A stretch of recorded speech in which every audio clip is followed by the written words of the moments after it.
Hi Sagittarius, welcome and this is your reading. Be open-minded, hindi halos lahat makaka-resonate. Piliin nyo na lamang. And thank you nga po pala sa mga nag-subscribe at sa mga bumabalik. Welcome po. Start na po ako.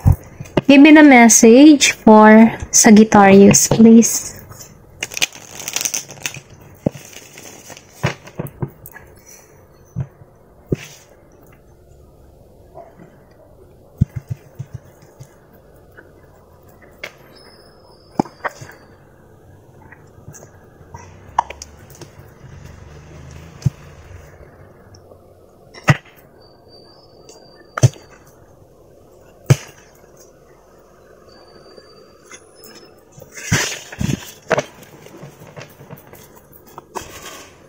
Bottom of the deck, the Emperor. Okay?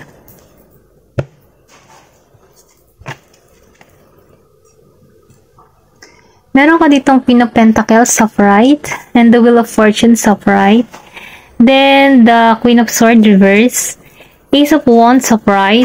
Meron ka ditong Knight of Cups reverse. Excuse me. Four of Swords reverse, upright. Then, meron ka ditong Page of Pentacle and the Magician reverse. Okay? Nafe-feel ko dito, no, na andun kang nakapoint ka ngayon sa, minsan nakapoint, doon ka nakatuon ngayon sa pentacle mo. Ikaw ay lumalago bilang isang individual or sabihin natin na marami kang na-achieve na project or maraming magandang nagaganap sa buhay mo na nagbibigay ito ng financial stable para sa'yo, okay? Nakikita ko rito, na meron kang tapang at lakas ng loob. Then, nafe-feel ko dito na relax ka. Kaya mong i-handle yung emotion mo. Okay? Ito lang yung nararamdaman ko. Then, nakikita ko rito, na hindi ka nagpapa-apekto sa mga sinasabi ng ibang tao. Nafe-feel ko na may lakas at tapang ng loob ka. Then, nakikita ko rin dito, na may paglago. Kung makikita mo dito, lumalago yung puno, may mga dahon. So, ibig sabihin, refresh lang yung energy mo. Relax ka sa ginagawa mo. May paglago ka. Then, nafe-feel ko dito na hindi mo iniintindi. Hindi mo iniintindi yung mga negative vibes na kung saan ito yung humaharang sa'yo, no? Ito lang yung nararamdaman ko. Relax ka lang at may lakas ng tapang. May tapang at loob ka. Kasi red means is courage, no? Ito lang yung nararamdaman ko. Okay? Nakatuon ka sa financial mo. Nagkakaroon ka dito ng financially stable. Then, nafe-feel ko din dito, sa the Wheel of Fortune. Meron ka dito sabihin natin na may magandang kapalarang naghihintay sa'yo. Nalalampasan mo na yung mga pagsubok na kinakaharap mo. Minsan kasi yung buhay, minsan ups and down. So ngayon, andito ka ngayon sa taas, no? Kumbaga, nararamdaman ko dito na nababalanse mo yung sitwasyon na meron ka. Then, nafe-feel ko din dito na, may blessing na parating sa'yo. Gantimpala, Ito lang yung nararamdaman ko. Maraming blessing na parating sa'yo. Meron ditong tarot. Okay, tarot. Meron meaning ang tarot, kaya lang hindi ko pa siya alam yung ibig sabihin ng tarot. Pero may ibig sabihin ng tarot. Then, nakikita ko rin dito, na logic kang mag-isip. Okay? Marami kang problemang kinaharap, pero kahit marami kang problemang kinaharap, nalampasan mo to. Ito lang yung nararamdaman ko kasi ginagamitan mo to ng pag-iisip. Then, yun lang yung nafe-feel ko dito, logic ka mag-isip. Okay? May magandang kapalaran naghihintay sa'yo.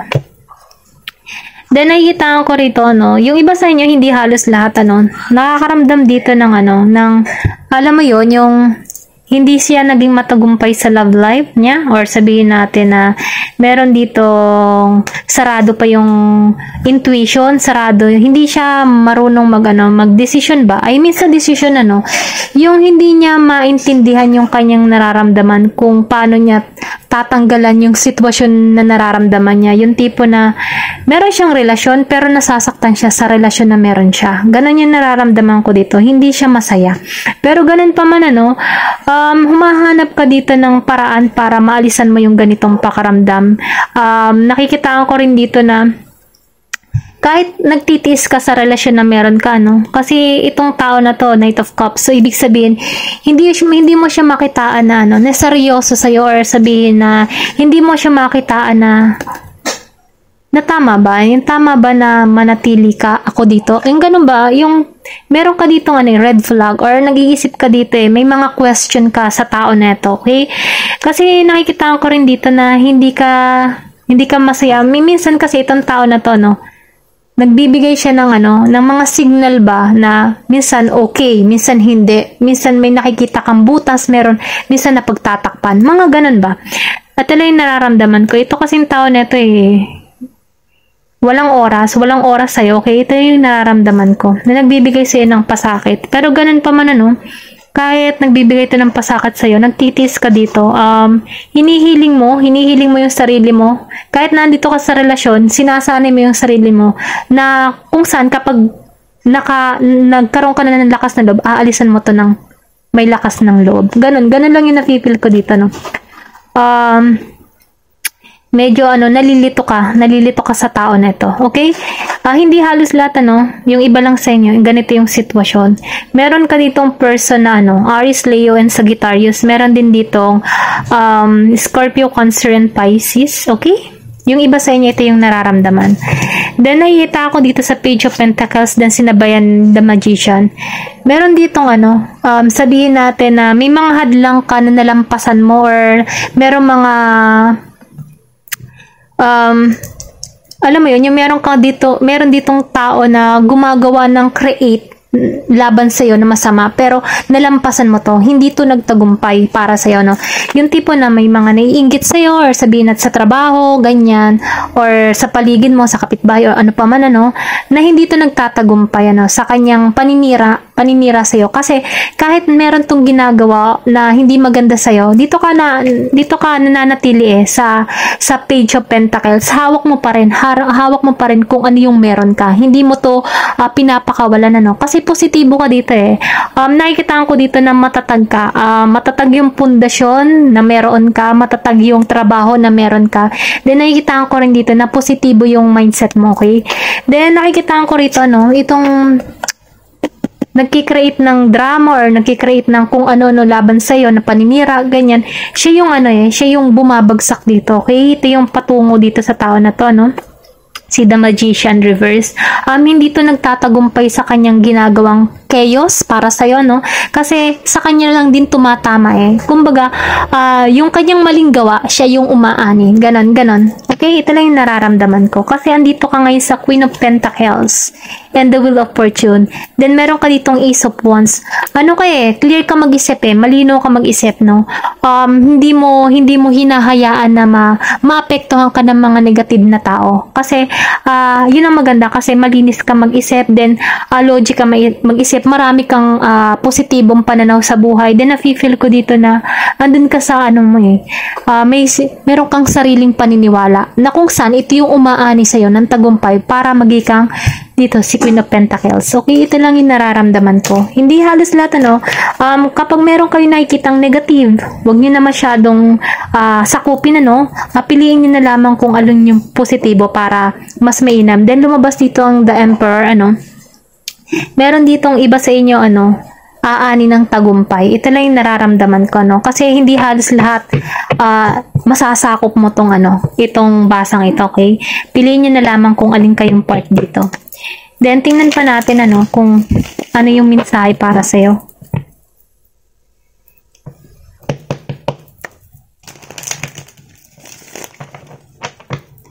Give me the message for Sagittarius.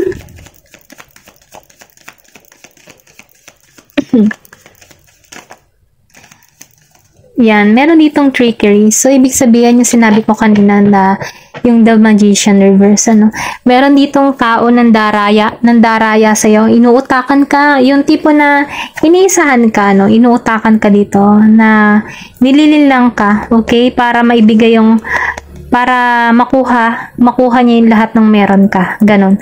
Mautak siya. Pero kahit ganon kautak siya, hindi papayag ang universe, kasi mabuti kang tao babalik yun sa kanya kung ano man yung kanyang ginagawa. Reverse kasi siya. Sa kanya tumatama. Okay? Kung para sa'yo, para talaga sa'yo. Ganun lang patakaran dito. Gossip. So, sinasabi dito, Di ba yung sinabi ko kanina, merong mga naninira. So, ibig sabihin, meron ditong sumisira sa'yo, no? May mga chismis na, kung ano ng mga sinasabi sa'yo, nagbibigay ng chaos about sa'yo, na sinisira ka palagi. Pero kahit anong gawa ng tao na to, sa kanya tumatama, okay? So, confirmation nga dito na sa sinabi ko kanina. Meron ditong naninira, pero kahit may naninira, sa kanya tumatama. Kasi, alam mo yun, kahit anong sabi niya, kung ano yung buka ng bibig niya, lumalabas din ng katotohanan sa sarili niya. Yung gano'n, alam mo yun, yung tipong siya na rin na nagpapalubog sa kanyang sarili. Kumbaga, kung may pain siya, halimbawa, for example, gumagawa siya ng patibong sa'yo, pero sa gawa niya ng patibong, siya ang napapatibong sa sarili niyang gawa. Gano'n. Kasi nasa iyo yung magandang kapalaran eh. Ito lang yung nararamdaman ko. Then, nakikita ko dito yung iba sa inyo na napapalibutan talaga kayo ng mga inggateran tao or sabihin natin ng mga social climber, nagpipiling-piling na meron roon, pero wala din naman. Alam mo yun, yung tipo na nangangaya, pero kahit ganun pa man, lumalabas at lumalabas yung baho ng tao na to, no? Okay? Ito lang yung nararamdaman ko.